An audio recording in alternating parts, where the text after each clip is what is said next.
Hola romanos, hoy voy a hablar sobre Cuentos de invierno de Ignacio Manuel Altamirano. Este libro podría decir que ya desde el título es un clickbait, porque en realidad no es un libro de cuentos de este escritor mexicano del cual ya hablé justamente el día de Navidad del año pasado con La Navidad en las Montañas, un clásico latino que la verdad no me gustó tanto como esperaba, pero desde ahora les voy avisando que Cuentos de invierno me ha gustado bastante más. Para comenzar, este libro en realidad es una colección de 4 novelas cortas de este escritor mexicano, que son Julia, Antonia, Beatriz y Atenea. Obviamente estaré hablando de cada una de estas novelas como si se tratara de un libro de cuentos, aunque no lo es. El primer libro de esta recopilación se llama Julia. Narra el romance prohibido entre Julián, un joven que está estudiando, creo que para ser doctor, y Julia, una joven que no diría yo que es de la clase alta, pero algo así se llega a entender. Y lo que en un principio es un amor que parece consensuado y luego se vuelve un amor prohibido, poco a poco se transforma en un triángulo amoroso, ya que para colmo estos personajes se encuentran en Londres y se van a implicar con un británico que es amigo de Julián y que para sorpresa de todos se va a sentir atraído hacia Julia. Esta novela, la verdad que me gustó bastante, fue un muy buen inicio para este libro y desde aquí Altamirano me tuvo conquistado. Julia es una mejor novela que La Navidad en las Montañas en varios sentidos. Es cierto que Altamirano conserva en todo este libro en general ese estilo sencillo que yo ya notaba en La Navidad en las Montañas. En serio, si tuviera que recomendar un autor en específico a lectores que no estén acostumbrados a leer clásicos y quieran empezar con novelas del siglo XIX, recomiendo a Ignacio Manuel Altamirano. Su estilo de escritura es demasiado sencillo, casi parece que todas sus novelas sean bestsellers modernos, y creo que justamente por esa sencillez, por ese afán del autor de querer resumir sus frases, de no extender demasiado sus reflexiones, es que todas sus novelas son cortas. Creo yo que no llegó a escribir nada que sea superior a las 100 páginas en cuanto a sus novelas, así que sí, básicamente toda su obra son novelas cortas, supongo que por estas razones. Ahora bien, en cuanto a la novela de Julia, como ya he dicho, es básicamente una historia de amor prohibido. Me encanta cómo Altamirano narra la atracción de Julián hacia Julia, como en un inicio Julia es descrita como una mujer preciosa, una mujer bastante incluso lista. Esto también es algo que me sorprendió un poco, no me esperaba la complejidad que Julia llega a tener, sobre todo en las últimas páginas. Y es eso, me sorprende bastante cómo Julia empieza siendo una obra pues sencilla de amor y cómo para ya su último capítulo se transforma quizás no en el triángulo amoroso más complejo, pero sí en uno bastante más profundo de lo esperado. Siguiente novela, Antonia. Esta novela ya se ubica en México, en un pueblo pequeño, si no me equivoco es Puebla, y narra la historia de Jorge y Antonia, dos niños de unos 13 años que se conocen, como ya he dicho, en Puebla y que básicamente se enamoran a primera vista. Pero lamentablemente pues la historia se ubica más o menos en épocas de guerra, en 1847, por lo tanto también estos dos jóvenes se van a ver implicados en un amor prohibido por la sociedad, especialmente cuando llegue a la vida de Antonia un general que parece estar interesado en esta niña. Es una novela impresionante para quien le interese el tema del amor juvenil, de ese amor infantil, porque ya he dicho, los personajes protagónicos tienen apenas 13 años y Altamirano tiene una manera preciosa para ir contando su romance. Al ser tan jóvenes, la manera en que se conocen no es tan apasionada, no es tan erótica como uno esperaría en cualquier otra novela de romance de esa época.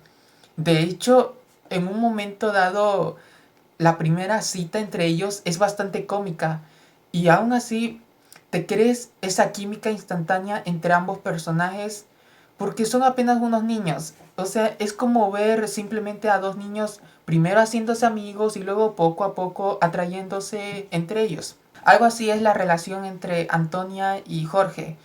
En serio, que en un principio parecía que se trataran como hermanos, pero ya después se empiezan a gustar. Y sobre todo me gusta cómo es que desde la perspectiva de Jorge, porque Jorge es el narrador en esta novela, te describe a Antonia como un ser perfecto y de hecho me atrevo a decir que la presentación de Antonia en esta novela cala mejor que la de Julia en su propia novela.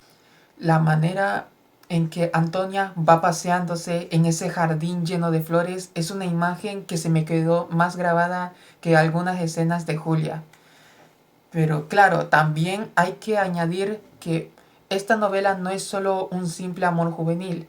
Tenemos también el tema de la guerra y también cómo es que la guerra entre los mexicanos va interfiriendo en la vida de estos personajes de maneras que pueden ser choqueantes para un público actual, pero que imagino que sería lo normal en esos tiempos, sobre todo si hablamos de esta atracción que de repente uno de los generales siente hacia esta niña, porque Antonia solo tiene unos 13 años, entonces eso en los estándares de ahora podríamos considerarla ni siquiera una adolescente, es una niña, y aún así extrañamente tiene sentido dentro de la obra este romance que podría volverse prohibido entre Antonia y Jorge y sus obstáculos para estar juntos.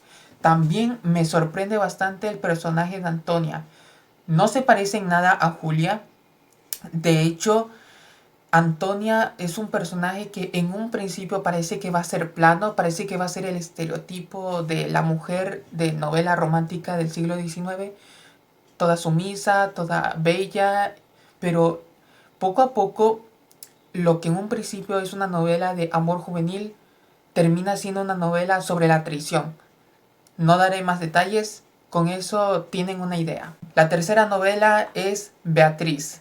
Para mi sorpresa, esta novela es la secuela de Antonia. Aquí Antonia ya no forma parte de la trama, sino que tenemos como absoluto protagonista a nuestro narrador de la anterior parte, Jorge. Y básicamente esta novela narra la estadía de Jorge ya en Ciudad de México porque se fue a estudiar en un internado religioso. No daré más detalle de por qué, porque les estaría spoileando el final de Antonia, que es un final buenísimo. Y lamentablemente debo decir que Beatriz es la peor novela. De todas las que he leído de Altamirano, esta es la peor. Incluso llega a ser peor que La Navidad en las montañas. Es una novela que desde un principio no tiene nada de rumbo. Es una obra donde no sabes qué hacer con Jorge. El personaje básicamente se dedica a narrar las instalaciones en las que está estudiando y a contar de vez en cuando la vida de un compañero de clase, pero aparte de eso no hay nada que decir de esta novela. Lo cual es una pena porque me interesaba bastante el tema de cómo era estudiar en esos internados religiosos en esa época.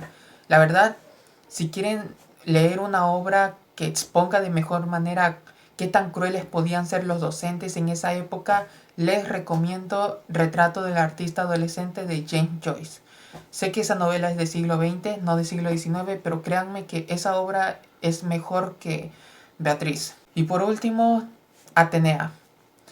Con Atenea pasa algo curioso, y es que Altamirano quiso ser más experimental en su escritura. Hasta ahora las tres novelas tienen un estilo de escritura sencillo que me queda claro que es algo característico del estilo de Altamirano. Pero en esta novela el autor quiso no centrarse tanto en la trama, sino en la psicología de nuestro protagonista. Lo malo es que con ello como que falla un poco en el proceso, por lo que el lector se va perdiendo en cuál es el rumbo de la trama, si es que lo hay. Incluso ni siquiera me acuerdo el nombre del protagonista masculino de esta novela. Y ya voy avisando que Atenea, el personaje que le da nombre a la novela, aparece muy poco, ya en las últimas páginas, y aparte no llega a ser interesante como Antonia o Julia. Y lo peor de todo es que simplemente, a pesar de que esta novela se ubique en Venecia, no sientes esa magia característica que otras obras e incluso películas y series le han dado a esta ciudad de Italia. Esta historia fácilmente podría ubicarse en México, en Chile o Ecuador y no cambiaría nada. No sé por qué la obra se ubica en Venecia, pero ese es un pequeño error de la obra. Ahora, con esto no digo que sea la peor obra. La peor novela de Cuentos de Invierno sigue siendo Beatriz. Lo que hace que Atenea sea una novela un poco mejor que Beatriz es el último capítulo, que ni siquiera es tan onírico en su escritura como los anteriores capítulos, sino que se trata simplemente de una carta que el protagonista le escribe a esta mujer que conoció en Venecia, a Atenea. Y la verdad, es una carta preciosa. Altamirano muestra un estilo poético sin duda superior a su estilo de escritura normal en sus otras novelas. Tiene una manera de hablar sobre el desengaño amoroso de una forma que un poco más elaborada, más formal, típico de la novela romántica de la época.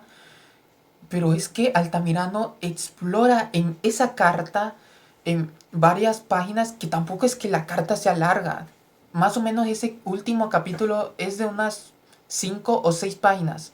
Y aún así Altamirano le da tiempo para explorar cómo es que este protagonista veía a Atenea cuando la conoció, cómo poco a poco fue entendiendo cómo es que es ella realmente, cómo se fue desilusionando, cómo él, el protagonista, ve el amor ahora, cómo lo ve de una forma filosófica, de una forma poética, cómo es que ahora percibe Venecia. Es preciosa esa carta.